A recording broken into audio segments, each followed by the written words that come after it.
হাই friends, আজি আমি আহিছোঁ তিতাবৰত ঠেঙাল সাংস্কৃতিক কেন্দ্ৰ আৰু সংগ্ৰহালয় চাবৰ কাৰণে। ইয়াতে যথেষ্ট ভিৰ দেখিবলৈ পোৱা গৈছে।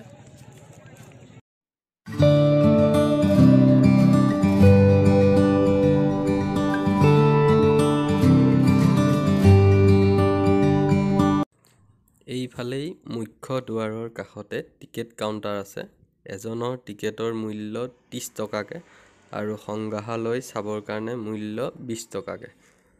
মই টিকেট সংগ্ৰহ কৰিলোঁ। এয়া মুখ্য দুৱাৰেদি ভিতৰলৈ সোমাই আহিছোঁ। 2020 বৰ্ষৰ 11 ডিচেম্বৰ তাৰিখে অসমৰ মাননীয় মুখ্যমন্ত্ৰী শ্ৰীযুত সৰ্বানন্দ সোণোৱাল ডাঙৰীয়া দেৱে এই ঠেঙাল সাংস্কৃতিক কেন্দ্ৰ আৰু সংগ্ৰহালয়ৰ শুভ উদ্বোধন কৰে। ভিতৰলৈ সোমাই দেখা পাওঁ এক সুসজ্জিত পৰিৱেশ। এইখন এখন সুন্দৰ চিত্ৰ অংকন কৰিছে। ভিতৰত এটা লিফ্টো সংযোজন কৰিছে। মাছ ধৰিবলৈ ব্যৱহাৰ কৰা চেপা আৰু পলৰ সহায়ত ভিতৰত লাইট সংযোজন কৰি এক সুন্দৰ আলোকচিত্ৰ প্ৰদৰ্শন কৰিছে।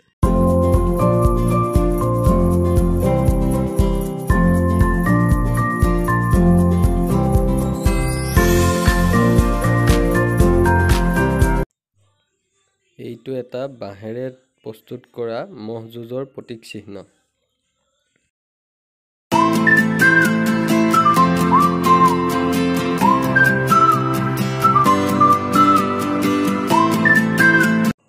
এইফালে আছে প্ৰাক্তন মুখ্যমন্ত্ৰী তৰুণ গগৈ দেৱৰ সোঁৱৰণিৰ দৃশ্যশ্ৰাব্য কক্ষ।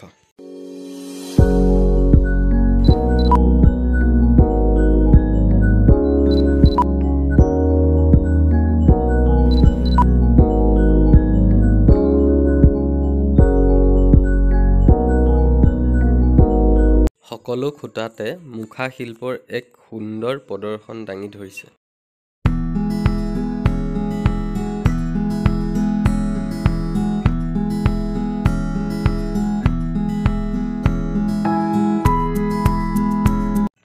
এইফালে মই ওপৰৰ মহলালৈ উঠি আহিছোঁ।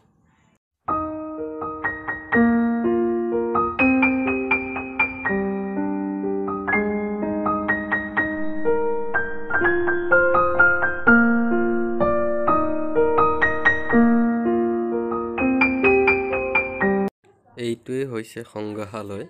সংগ্ৰহালয়ৰ ভিতৰত অসমৰ সকলো জাতি জনগোষ্ঠীৰ কলা কৃষ্টিৰ সকলো সামগ্ৰী সংগ্ৰহ কৰি ৰাখিছে আৰু ভিতৰত গাঁৱলীয়া পৰিৱেশৰ মাজত এখন সুন্দৰ খেৰী ঘৰ প্ৰস্তুত কৰি ৰাখিছে। বাহিৰ ভাগত এইখন এখন স্ক্ৰলিং LED লাইটিং বোৰ্ড সংযোজন কৰিছে।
এইফালে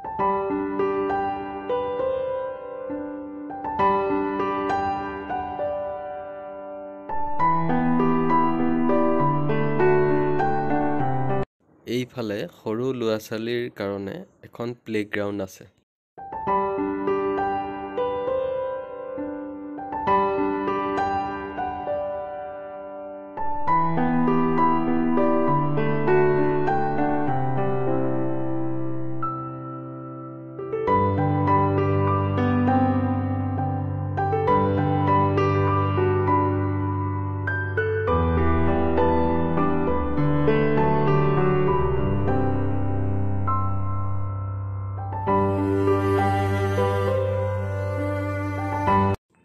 এইটো হৈছে বাম্পাৰ কাৰ ৰেচিং প্লেগ্ৰাউণ্ড।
ইয়াত এখন বিপণী আছে।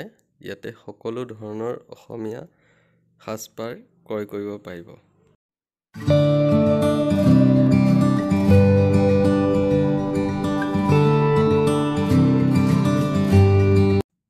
এইটো হৈছে স্বৰ্গীয় গিৰিধৰ ঠেঙাল সোঁৱৰণী প্ৰেক্ষাগৃহ।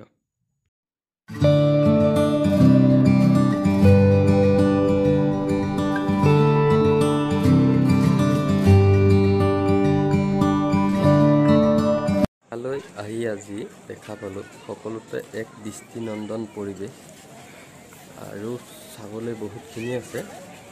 ইয়াতে এটা 7D কোৱালিটিৰ থিয়েটাৰ হল আছে আৰু এটা হৰৰ হাউচ আছে। আকৌ এদিন আহিব লাগিব চাবৰ কাৰণে সকলোকে। আৰু এই ক্ষেত্ৰখনৰ ঠিকনাটো হৈছে তিতাবৰৰ পৰা যোৰহাট যোৱা গড়ালি পথৰ ঢলি দলঙৰ কাষেৰে 100 মিটাৰ নিলগত।